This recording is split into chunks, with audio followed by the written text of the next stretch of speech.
എല്ലാ കൂട്ടുകാർക്ക് ശുഭദിനം നേർന്നുകൊണ്ട് നമുക്ക് ആദർശിന്റെ നയനയുടെയും ഇന്നത്തെ നല്ലൊരു വിശേഷം കേട്ടാലോ.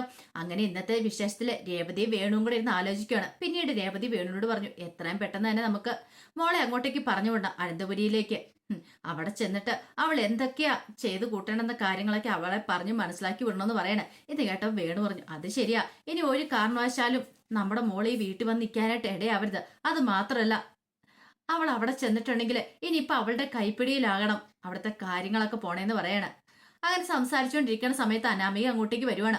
അനാമികയെ കണ്ടതും രേവതി പറഞ്ഞു, മോളെ ഇനിയിപ്പം മോൾക്ക് വേറെ പ്രശ്നങ്ങളൊന്നുമില്ലല്ലോ, അവിടുത്തെ രണ്ട് മരുമക്കളുമാര് പോയല്ലോ, ഇനിയിപ്പം മോൾക്ക് അവിടെ സമാധാനത്തോടെ സന്തോഷത്തോടെ പോയി കഴിയാന്ന് പറയണ. ഇത് കേട്ടതും അനാമിക പറഞ്ഞു, അതാ ഏക സമാധാനം എന്ന് പറയണ. ഇത് കേട്ടപ്പോ വേണു പറഞ്ഞു, ഇനിയിപ്പം മോള് വേണം കാര്യങ്ങളൊക്കെ തീരുമാനിക്കാനായിട്ട്, മോള് പറയുന്ന പോലെ ആയിരിക്കണം അവിടെ എല്ലാം നടക്കാനെന്ന് പറയണം. അത് പിന്നെ അത് ഇത്തിരി ബുദ്ധിമുട്ടായിരിക്കും എന്ന് പറയാം. എന്തു ബുദ്ധിമുട്ട്? മോളെ ആദ്യം അവരെല്ലാം കയ്യിലെടുക്കാണ്ട് മോള് പഠിക്കണം. ഇനിയിപ്പൊ കാര്യങ്ങളൊക്കെ എളുപ്പമല്ലേ. ഈ പറയുന്ന ജാനകിയും അല്ലെങ്കിൽ ജലജയൊക്കെ മോളുടെ കൂടെയല്ലേ നിൽക്കുന്നത്. പിന്നെ ദേവേനിക്കും മോളെ ഇഷ്ടമുള്ള, അതുകൊണ്ട് ആ കാര്യത്തിൽ ഒരു പേടി വേണ്ട. പിന്നെ ഉള്ളത് ഈ പറയുന്ന ആ മുത്തശ്ശനും മുത്തശ്ശിയാ, അവരെ കയ്യിലെടുക്കാനുള്ള പരിപാടികളൊക്കെ മോള് നോക്കണം എന്ന് പറയാം. അതൊക്കെ ശരി തന്നെയാ, പക്ഷേങ്കില് അവരെന്റെ ഇതിൽ വീഴുവോന്ന് എനിക്ക് പറയാൻ പറ്റില്ല എന്ന് പറയണം. മോളുടെ പ്ലാനിങ് വീഴും, ഇല്ലെങ്കിൽ മോള് വീഴ്ത്തണമെന്ന് പറയണം. അതിനുള്ളൊരു പ്രത്യേക കഴിവ് മോൾക്കുണ്ടല്ലോ എന്ന് പറയാം. ഇനി മോളുടെ കാര്യം ചെയ്യുക, രാവിലെ വല്ല കോലമൊക്കെ എഴുന്നേറ്റ് അങ്ങോട്ട് വരച്ചാൽ മതി എന്ന് പറയും. കോലം വരയ്ക്കാനാ? എന്റെ അമ്മേ, അതിന് കോലം വരയ്ക്കാനായിട്ടൊക്കെ എനിക്കറിയാവോ അതിനെ? പിന്നെ എങ്ങനെയാന്ന് ചോദിക്കും. അല്ല, അവരെ വീഴിക്കാനായിട്ട് കോലം വരയ്ക്കുവോ അല്ലെങ്കിൽ അടുക്കള കയറി പാചകം ചെയ്യോ എന്തേലുമൊക്കെ ചെയ്യാൻ പറ്റുള്ളൂ. അല്ല, ഈ കഴിവുകളൊന്നും നിനക്ക് കിട്ടിയിട്ടില്ലോ എന്ന് രേവതി പറയണം. വേണു പറഞ്ഞു, അതെ, കോലം വരച്ചോണ്ടോ പാചകം ചെയ്തുകൊണ്ടോ ഒന്നും അവിടുത്തെ ആളാവാനായിട്ട് പറ്റത്തില്ല. ആ നയനെ അവരെല്ലാം വീഴ്ചിരിക്കുന്നത് എങ്ങനെയാണെന്നറിയോ? ഡിസൈൻ ചെയ്താന്ന് പറയും. അവള് വലിയ ഡിസൈനർ അല്ലേ, അങ്ങനെ അങ്ങനെ ഡിസൈൻ ചെയ്യുവാണെങ്കിൽ ഇവൾക്കും അവിടെ പിടിച്ചിരിക്കാൻ പറ്റിയെന്ന് പറയണം. ഇത് കേട്ടതും അനാമിക, അത് ശരിയാ അച്ഛൻ പറഞ്ഞ, ഡിസൈനിങ് അതാണ് അവള് മെയിൻ ആയിട്ട് ചെയ്യുന്നത്. അതിലാണ് ആ വീട്ടിലുള്ള എല്ലാവരും വീണു പോയിരിക്കുന്നത്. പക്ഷെ എനിക്കത് അറിയത്തില്ലല്ലോ. അതുകൊണ്ടാണല്ലോ ഈ പറയുന്ന വല്യമ്മ പോലും ചില സമയത്ത് അവളോട് സ്നേഹം കാണിക്കുന്നേ. കമ്പനിക്ക് വലിയ നേട്ടം തന്നെയല്ലേ അവൾ ഉണ്ടാക്കി വെക്കുന്നേ. അപ്പൊ പിന്നെ ആദർശ് MD ആയിട്ടിരിക്കുന്ന സമയത്ത് ഈ പറയുന്ന വല്യമ്മയ്ക്ക് അഭിമാനമല്ലേന്ന് ചോദിക്കും. അത് ശരിയാ മോള് പറഞ്ഞേ, ഇനിയിപ്പൊ എന്ത് ചെയ്യാൻ പറ്റും, നോക്കട്ടെ എന്ത് ചെയ്യാൻ പറ്റൂന്ന്. ഇത് കേട്ടപ്പോ രേവതി പറഞ്ഞു, മോളെ നീ എന്നെ എത്രയും പെട്ടെന്ന് അങ്ങോട്ട് പോകാൻ നോക്ക്, ഇനി ഇവിടെ നിൽക്കണ്ടെന്ന് പറയും. കിട്ടിയ അവസരം മുതലാക്കാനൊക്കെ പറയണം. ഈ സമയം ആകപ്പാടെ ടെൻഷൻ അടിച്ച് മുത്തശ്ശനും മുത്തശ്ശിയും അജയനും ഒക്കെ ഇരിക്കുകയാണ്. അപ്പോഴേക്കും അനിയും കൂടെ അങ്ങോട്ടേക്ക് വന്നു. അനി വന്നിട്ട് പറഞ്ഞു, അതെ, ഇനി ഒരു നിമിഷം പോലും നയനടത്തിനെ അവിടെ നിർത്തല്ല, നയനടത്തി എത്രയും പെട്ടെന്ന് ഇങ്ങോട്ട് കൂട്ടിക്കൊണ്ട് വരണമെന്ന് പറയണം. അജയൻ പറഞ്ഞു, അത് ശരിയായിട്ടുള്ള കാര്യമാ. പെട്ടെന്ന് മുത്തശ്ശൻ പറഞ്ഞു, കാര്യമൊക്കെ കാര്യം തന്നെ, പക്ഷെ ഈ ദേവേനയുടെ സ്വഭാവം അങ്ങോട്ട് പിടിക്കാത്തെ. ദേവേനിക്കാണെങ്കിലോ അവൾ ഇങ്ങോട്ട് വന്നാൽ അവളെ കണ്ണെടുത്താൽ കാണത്തില്ലെന്ന് പറയാം. അവളെ എങ്ങനെയല്ലേ വീട്ടിൽ നിന്ന് ഓടിക്കണമെന്ന് കരുതി അവളെ ഇരിക്കണമെന്ന് പറയാം. അത് കേട്ടപ്പം ഒരു നിമിഷം ആലോചിച്ചിട്ട് അനി പറഞ്ഞു, അല്ല ഏട്ടത്തി അവിടെ അല്ലോ നിൽക്കണ്ടേ, ഏട്ടത്തി ഇവിടെ വന്നല്ലേ നിൽക്കണ്ടേ, പിന്നെ എന്തിനാ ഏട്ടത്തി അവിടെ നിൽക്കുന്നതെന്ന് ചോദിക്കുക. ഇത് കേട്ടത് മുത്തശ്ശൻ പറഞ്ഞു, നീ എന്താ ചെയ്യുന്നേ? ഞാനെന്താ മുത്തശ്ശൻ ചെയ്യുന്നേ? നീ നിന്റെ ഭാര്യ സന്തോഷത്തോടെയാണ് ജീവിക്കുന്നേ. നീ നിന്റെ ഭാര്യനെ അംഗീകരിച്ചിട്ടുണ്ടോ? എടാ, അവൾ അവളുടെ വീട്ടിൽ പോയല്ലേ നിൽക്കുന്നേ, നീ എന്താ അവളെ വിളിക്കാൻ പോകത്തെന്ന് ചോദിക്കും. അത് പിന്നെ ഞാൻ, എടാ സ്വന്തം കുടുംബജീവിതം ആദ്യം ഭദ്രമാക്കാൻ നോക്കാൻ പറയണം. അജയൻ പറഞ്ഞു, ഇവനോട് പറഞ്ഞിട്ട് കാര്യമില്ല അച്ഛാന്ന് പറയണം. എടാ, നീ അവന്റെ അച്ഛനല്ലേ, അപ്പൊ നീ വേണ്ട അവന് കാര്യങ്ങൾ പറഞ്ഞു കൊടുക്കാനായിട്ട്. നല്ല കഥയായി.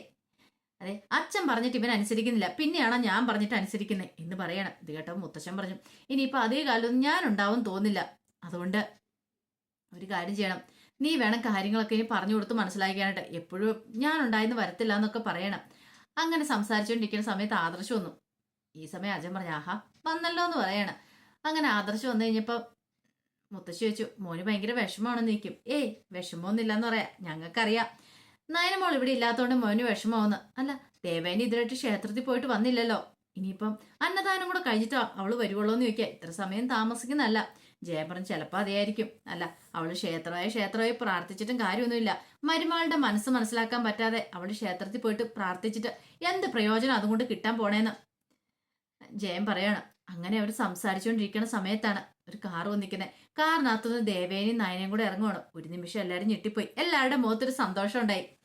അപ്പൊ ആദർശത്ത് താൻ പോയി വിളിച്ചിട്ട് ഇവളുടെ വീട്ടുകാർ ഇവളെ ഇങ്ങോട്ട് വിടാൻ കൂട്ടാക്കില്ല. പിന്നെ അമ്മ ചെന്ന് വിളിച്ചപ്പോ എങ്ങനെയാ വിട്ടുന്നേ? ആകെപ്പാടെ ഒരു കൺഫ്യൂഷൻ ആദർശിന്റെ മനസ്സിലുണ്ടാവുകയാണ്.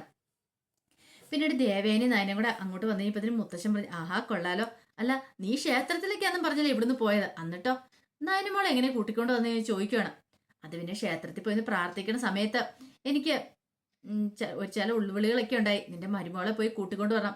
വീട്ടിലുള്ളവരെല്ലാം സങ്കടപ്പെട്ടിരിക്കുന്ന സമയത്ത് നിനക്ക് സന്തോഷിക്കാൻ പറ്റുമെന്നൊക്കെ. പിന്നെ ഞാനൊന്നും നോക്കിയില്ല. ഇവളെ പോയി വീട്ടിൽ പോയി കൂട്ടിക്കൊണ്ട് വന്നു എന്ന് പറയണം. ആദർശ് പറഞ്ഞു, അതെങ്ങനെ ശരിയാവും അമ്മേ? ഇവളുടെ അച്ഛനും അമ്മയും പറഞ്ഞ ഇവളെ ഇങ്ങോട്ടേക്ക് വിടില്ല എന്നല്ലേ പറഞ്ഞേ? പിന്നെ എങ്ങനെയാ? ഓ, അതാണോ കാര്യം? ഞാൻ അവരോട് കാര്യങ്ങളൊക്കെ പറഞ്ഞു. പിന്നെ എന്റെ മരുമോളെ ഞാൻ മോളായിട്ട് സ്നേഹിക്കാന്നൊക്കെ പറഞ്ഞു. ആ ഒരു ഉറപ്പിന്മേല ഇവളെ ഇങ്ങോട്ട് വിട്ടിരിക്കുന്നു പറയാ. മുത്തശ്ശൻ പറഞ്ഞു, അത് നല്ല കാര്യം. ഇനിയിപ്പം നീ ഇവളെ സ്നേഹിച്ചോളൂല്ലോ. ഇതോടൊപ്പം ദേവേന്ന് പറഞ്ഞു, ആര് പറഞ്ഞു സ്നേഹിക്കുന്ന? ഞാൻ ഇവളെ സ്നേഹിക്കാനോ ഒരു കാരണവശാലും ഇല്ലെന്ന് പറയാം. ഇവളുടെ വീട്ടുകാരൊക്കെ വരുന്ന സമയത്ത് വേണമെങ്കിൽ അവരുടെ മുന്നിൽ വേണമെങ്കിൽ ഞാൻ ഇവളോട് സ്നേഹം അഭിനയിക്കും. അതിനേക്കാൾ ഉപരി എനിക്ക് ഇവളോടൊരു സ്നേഹവും കാണത്തില്ലെന്ന് പറയാം. ഇത് കേട്ടതും നയന പറഞ്ഞു, എന്നാലും കുഴപ്പമില്ലമ്മേ, എന്റെ വീട്ടുകാർ വരുമ്പോൾ സമയത്ത് മാത്രമെങ്കിലും സ്നേഹം കാണിച്ചാൽ മതി. എനിക്കത് മതി. അതിൽ കൂടുതൽ ഒരു കാര്യം എനിക്ക് വേണ്ടി അമ്മ ചെയ്യണ്ടെന്ന് പറയണം. മുത്തശ്ശൻ പറഞ്ഞു, എന്നാലും ഇത് കുറച്ച് കഷ്ടം തന്നെ കേട്ടോ ദേവേനി എന്ന് പറയാം. എന്ത് കഷ്ടം? ഒരു കഷ്ടവും ഇല്ലെന്ന് പറയണം. പിന്നീട് മുത്തശ്ശി പറഞ്ഞു, മോളെ യാത്ര ചെയ്ത് വന്നല്ലേ, മോള് പോയി ഡ്രസ്സൊക്കെ ചേഞ്ച് ചെയ്ത് ഫ്രഷ് ആയിക്കോളാൻ പറയണം. ആ സമയം ആദർശം ഓർത്തു, അല്ലമ്മേ ഞാൻ ഒരു കാര്യം ചോദിച്ചട്ടെ, അമ്മയോട് അവരൊന്നും പറഞ്ഞില്ലേന്ന് ചോദിക്കുക ഇവിടെ വിളിക്കാൻ നിന്നപ്പം. എന്ത് പറയാനായിട്ട്? ഒന്നും പറഞ്ഞില്ല എന്ന് പറയും. വേണ്ടിയിരുന്നില്ല അമ്മ, അവരുടെ പോയി കാല് പിടിക്കേണ്ട കാര്യമില്ലായിരുന്നു പറയണം. ദേവേനി പറഞ്ഞു, എടാ മോനെ, നിനക്ക് വേണ്ടിയിട്ട് ഞാൻ എന്തും ചെയ്യും. കാരണം നിനക്കറിയാലോ, എന്റെ ലോകം എന്ന് പറഞ്ഞ നീയാണ്. നിന്നെ കാണാതെ ഒരു നിമിഷം പോലും എനിക്ക് ഇരിക്കാൻ പറ്റില്ല. നിന്റെ മനസ്സ് വേദനിച്ച പിന്നെ ഈ അമ്മയ്ക്ക് വിഷമാവൂലേ? പിന്നെ ഞാൻ എന്റെ ഈഗോയൊക്കെ മാറ്റി വെച്ച് അവളെ പോയി വിളിച്ചോണ്ട് വന്നേ. പക്ഷെ അവളെ സ്നേഹിക്കുമെന്ന് ആരും വിചാരിക്കുമൊന്നും വേണ്ട. പഴയതുപോലൊക്കെ തന്നെ ആയിരിക്കും. ഒരു മാറ്റം എന്നിൽ ഉണ്ടാകാൻ പോകുന്നില്ലെന്ന് പറയാം. ഇത് കേട്ടപ്പോൾ മുത്തശ്ശി പറഞ്ഞു, മോളെ ദേവേനി, നീ ഇങ്ങനൊന്നും പറയില്ലെന്ന് പറയണം. പിന്നെ ഞാൻ എങ്ങനെ പറയണം? എനിക്ക് അവളെ ഇഷ്ടമില്ല എന്ന് പറഞ്ഞാൽ ഇഷ്ടമില്ല. പിന്നെ എത്ര ആളെന്ന് പറഞ്ഞാലും മാറാനും പോകുന്നില്ല എന്നൊക്കെ പറയണം. ആ സമയം ജലജയം ജാനകിയോട് സംസാരിച്ചുകൊണ്ടിരിക്കുകയാണ്. അല്ല, ഈ ഏട്ടത്തി കുറെ സമയമായാലോ ക്ഷേത്രത്തിൽ പോയിട്ട്, ഇതുവരെയായിട്ടും എന്താ വരാത്തെ? വരാനുള്ള സമയമായില്ലേന്ന് ചോദിക്കും. അപ്പോഴേക്കാണ് നയന അങ്ങോട്ട് വന്നിട്ട് പറഞ്ഞു, അതെ വന്നല്ലോ എന്ന് പറയണേ. ഒരു നിമിഷം രണ്ടുപേരും ഞെട്ടിത്തെറിച്ച് പുറകോട്ട് നോക്കുമ്പോഴത്തേനും നയന, നീയോ? നീ ഇങ്ങോട്ട് എങ്ങനെയാ വന്നേന്ന് ചോദിക്കും. ഞാൻ ഇങ്ങോട്ട് എങ്ങനെയാ വന്നേന്ന് മനസ്സിലായില്ലേ? മനസ്സിലായില്ലല്ലേ? എന്റെ അമ്മായിമ്മ ഒന്ന് കൂട്ടിക്കൊണ്ട് വന്നാന്ന് പറയും. ആര്? ഏട്ടത്തിയോ? അല്ല, എന്റെ അമ്മായിമ്മ ഒരാളിലെ ഉള്ളെന്ന് ചോദിക്കുകയാണ്. ഇത് കേട്ടതും ജലജയും ജാനകിയും ഞെട്ടലോട് നോക്കുകയാണ്. ഓഹോ, അപ്പൊ നിന്നെ ഇങ്ങോട്ട് വിടുന്നില്ലാന്ന് നിന്റെ അമ്മയും അച്ഛനൊക്കെ പറയണതോ എന്ന് ജാനകി ചോദിക്കുകയാണ്. അവരങ്ങനെയൊക്കെ പറഞ്ഞു. പക്ഷേങ്കിലേ എന്നെ സ്നേഹിച്ചോളാന്ന് പറഞ്ഞുകൊണ്ടാണ് എന്റെ അമ്മായിമ്മ എന്നെ വന്ന് ഇങ്ങോട്ട് കൂട്ടിക്കൊണ്ട് വന്നിരിക്കുന്നത്. എന്നെ വിടാതിരിക്കാൻ അവർക്ക് പറ്റുമോ?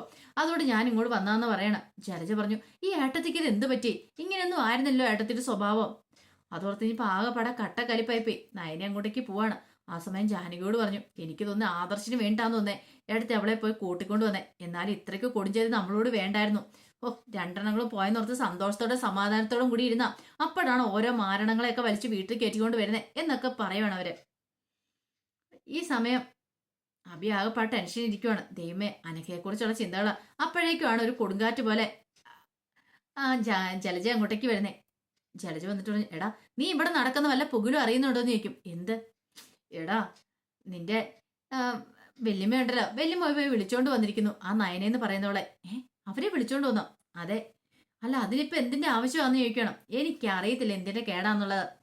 മിക്കവാറും ആദർശിനി അപ്പൊ അങ്ങോട്ടെങ്ങാനും പോകുന്ന കരുതി പേടിച്ചിട്ടായിരിക്കും എന്ന് പറയാം.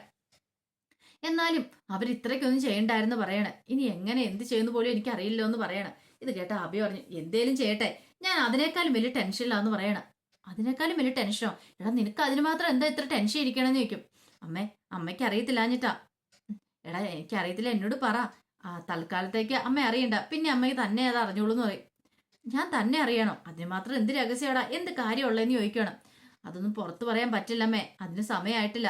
സമയമാകുമ്പോ അമ്മ അതൊക്കെ അറിഞ്ഞോളൂ എന്ന് പറയണ. ഇത് കേട്ടതും ഒന്നും മനസ്സിലായില്ല ജലജ ഇങ്ങനെ ആലോചിക്കുകയാണ്. ഇവന്റെ മനസ്സിൽ എന്തോ ഒന്ന് കടന്നു പോയിട്ടുണ്ട്. ഇത് എന്താന്ന് അറിയത്തില്ല. പക്ഷെ അവന്റെ മനസ്സിൽ അനഘയാണ് അല്ലെങ്കിൽ അവന്റെ മോളാന്നുള്ള കാര്യം അവന് പുറത്തു പറയാൻ പോലും പറ്റില്ലായിരുന്നു. പിന്നീട് നയന മുറിയിലേക്ക് ചെല്ലുമ്പോൾ ആദർശ് ഇങ്ങനെ ആലോചിച്ചുകൊണ്ടിരിക്കുകയാണ്. നയന എന്നും ആദർശ് ചോദിച്ചു, അല്ല നയനെ, അമ്മ ക്ഷേത്രത്തിലേക്ക് പോയെന്നും പറഞ്ഞിട്ട് ഇവിടുന്ന് പോയതാ, പിന്നെ ഇങ്ങനെ അമ്മ നിന്റെ അടുത്തെത്തി? കുറെ സമയമായ വന്നിട്ടെന്ന് ചോദിക്കും. അത് പിന്നെ ഇല്ല, അമ്മ വന്ന ഉടനെ അമ്മ കാര്യങ്ങളൊക്കെ പറഞ്ഞു. അവരെന്നെ വീട്ടു, ഞാൻ അങ്ങനെ എന്നെയും കൂടി കൂട്ടിക്കൊണ്ട് പോകുന്നു പറയണം. ഇത് കേട്ടപ്പോൾ ആദർശ് ഒന്ന് ആലോചിച്ചു. എന്നാലും അമ്മ വന്ന് നിന്നിട്ട് കാല് പിടിക്കേണ്ടി വന്നല്ലോ നിനക്ക് ഇങ്ങോട്ട് വരാനായിട്ട്. അത് പിന്നെ ആദർശേണ്ണ അറിയാലോ എന്റെ അച്ഛൻ്റെ അമ്മയുടെ സ്വഭാവം. അവര് വിടത്തില്ലെന്ന് പറഞ്ഞ് വാശി പിടിച്ചു. പക്ഷേങ്കിൽ അമ്മ വന്ന് നിർബന്ധിച്ച് കഴിഞ്ഞപ്പോഴാണ് വിട്ടേന്ന് പറയാം. അതിപ്പോൾ ആദർശ് ഓർത്തു, അമ്മ അങ്ങനെ ആരുടെ മുന്നിൽ താഴ്ന്ന ആളല്ലോ, പിന്നെ എന്ത് പറ്റിയെന്ന് ചോദിക്കാം. ഇത് കേട്ടതും നയന പറഞ്ഞു അത് പിന്നെ ആദർശേട്ടന് വേണ്ടിയിട്ട് ആദർശേട്ടന് വിഷമാവൂല്ലോ എന്ന് കരുതിയിട്ട് അമ്മേനെ ഒന്ന് വിളിച്ചേ, അല്ലാതെ എന്നോടുള്ള ഇഷ്ടക്കൂടുതൽ കൊണ്ടൊന്നും അല്ലെന്ന് പറയണം. ആണോ? എന്നാലും നിന്റെ വീട്ടുകാരെന്താ അങ്ങനെ ചെയ്തേ? ഞാൻ വന്ന് വിളിച്ചിട്ടും വിടാതിരുന്നിട്ടോ? ഓ, അത് പിന്നെ അവർക്ക് തോന്നിക്കാണുമായിരിക്കും എന്റെ അമ്മ എന്നെ സ്നേഹിക്കുമെന്ന്. അതുകൊണ്ട് ആ ഒരു പ്രതീക്ഷയോട് കൂടിയിട്ടാ ഇന്ന് തന്നെ അമ്മ പറഞ്ഞു കേട്ടില്ലേ, എല്ലാവരുടെ മുന്നിൽ വെച്ച് വേണേ എന്നുള്ള സ്നേഹം ഞാൻ അഭിനയിക്കാം, അല്ലാതെ എനിക്ക് ഇവളെ സ്നേഹിക്കാൻ പറ്റില്ലെന്ന്.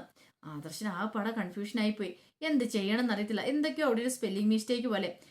തന്നെ എല്ലാവരും കൂടെ കോമാളിയാക്കുവാണോ അതോ അതിനെ താൻ കോമാളിയാവുകയാണോ? ഒന്നും ഒരു എത്തും പിടിയും കിട്ടുന്നില്ല. എങ്ങനെയാണല്ലോ ഇനി സത്യാവസ്ഥ കണ്ടുപിടിച്ചാൽ മതിയാവുള്ളൂ. എന്തൊക്കെയോ എവിടെയൊക്കെയോ പോഞ്ഞു കത്തുന്ന പോലെ ആദർശന് തോന്നുവാണ്. അങ്ങനെ ഞങ്ങൾ നയനെ പോയി കഴിഞ്ഞിട്ടും ആദർശ് അവിടെ ചിന്തിച്ചുകൊണ്ടിരിക്കുകയാണ്. എന്താണെന്നറിയത്തില്ല. അമ്മയുടെ മനസ്സിലും നയനയുടെ മനസ്സിലും എന്താണെന്ന് കണ്ടെത്താൻ തന്നെ തീരുമാനിക്കുകയാണ്. അപ്പൊ അതിന്റെ വിശേഷങ്ങളൊക്കെ എന്ന് കാണുന്നത്. ഇതിന് ബാക്കി വിശേഷങ്ങളുമായിട്ട് വൈകുന്നേരത്തെ പ്രമോയി വരാട്ടോ. ഒരിക്കൽ കൂടി എല്ലാവർക്കും ശുഭദിനം നേർന്നുകൊണ്ട് നിർത്തുന്നു. നന്ദി.